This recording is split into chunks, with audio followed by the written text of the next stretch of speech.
அனைவருக்கும் வணக்கம். இன்னைக்கு நான் உங்களுக்கு ஒரு அழகான கதை சொல்ல போறேன். முன்னொரு காலத்துல காட்டுக்குள்ள ஒரு மனுஷன் புலிகிட்ட மாட்டிக்கிட்டானாம். புலி அந்த மனுஷனை கொல்ல வந்துச்சான். அப்ப அந்த மனுஷன், நான் ரொம்ப நல்லவன், என்னை கொன்னுடாத அப்படின்னு சொல்லி கெஞ்சினானாம். அதை கேட்ட புலி, அப்படியா, நீ நல்லவன்னு யாராவது ஒருத்தவங்க சொல்லட்டும், உன்னை உயிரோட விட்டுறேன் அப்படின்னு சொல்லிச்சான். மனுஷன் உடனே ஒரு கிளிக்கிட்ட போய், கிளியே கிளியே, நான் நல்லவன்னு நீ இந்த புலிக்கிட்ட சொல்லு அப்படின்னு கேட்டானா. அதுக்கு அந்த கிளி, மனுஷங்க ரொம்ப மோசமானவங்க, சுதந்திரமாக திரியிற எங்களை பிடிச்சி ரெக்கையை வெட்டி கூண்டில் அடைக்கிறது நீங்கள் தானே, பின்ன நீ எப்படி நல்லவனா இருப்ப அப்படின்னு சொல்லிச்சான். உடனே புலி அந்த மனுஷனை பார்த்து, நான் உன்னை கொல்ல போகிறேன் அப்படின்னு சொல்லி சத்தம் போட்டுச்சான். உடனே அந்த மனுஷன், எனக்கு இன்னொரு வாய்ப்பு கொடு அப்படின்னு கேட்டானா. புலியும் அவனுக்கு இன்னொரு வாய்ப்பு கொடுத்துச்சான். உடனே அந்த மனுஷன் காற்றுக்கிட்ட போய், காற்றே காற்றே, நான் நல்லவன்னு நீயாவது சொல்லக்கூடாதா அப்படின்னு கேட்டானா.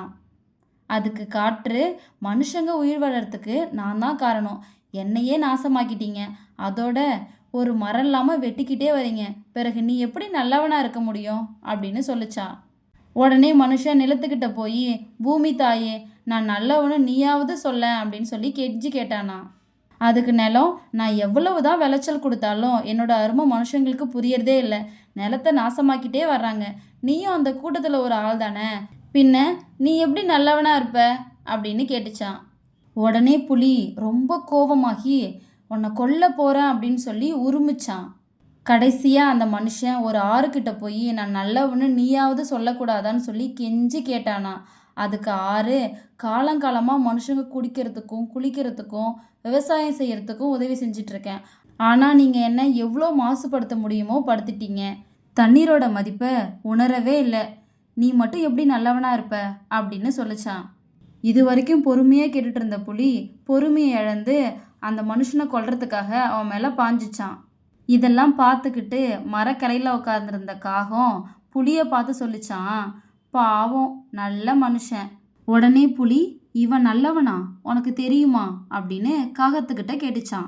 அதுக்கு காகம், என்னை போல காகங்களுக்கு மனுஷங்க தான் சாப்பாடு போடுறாங்க, எத்தனையோ வீட்டில் அவங்க சாப்பிட்றதுக்கு முன்னாடியே எங்களுக்கு சாப்பாடு வச்சுட்டு தான் அவங்க சாப்பிடுவாங்க, மனுஷங்க எல்லாருமே ரொம்ப நல்லவங்க, அதனால் இவனும் நல்லவன் தான் அப்படின்னு சொல்லிச்சான். அதுக்கப்புறம் அந்த புலி அவனை உயிரோட விட்டுட்டு அந்த இடத்துல இருந்து கிளம்பிச்சான். காகம் மனுஷனோட உயிரை காப்பாத்துச்சு இல்லையா, அந்த நன்றி கடனுக்காக தான் இன்றைக்கும் காகங்களுக்கு சாப்பாடு போடுற பழக்கம் இருந்து வருது. இதோட இந்த கதை முடிஞ்சிருச்சு. நம்ம மண்ணையும் தண்ணீரையும் காத்தையும் நாசமாக்கி வர்றதை கண்டிக்கிறதுக்காக சொல்லப்பட்ட கதை தான் இது. இந்த கதை உங்கள் எல்லாருக்கும் பிடிச்சிருக்கும் நம்புகிறேன். இன்னொரு அழகான கதையில் நாளை மாலை 5 மணிக்கு சந்திப்போம். நன்றி.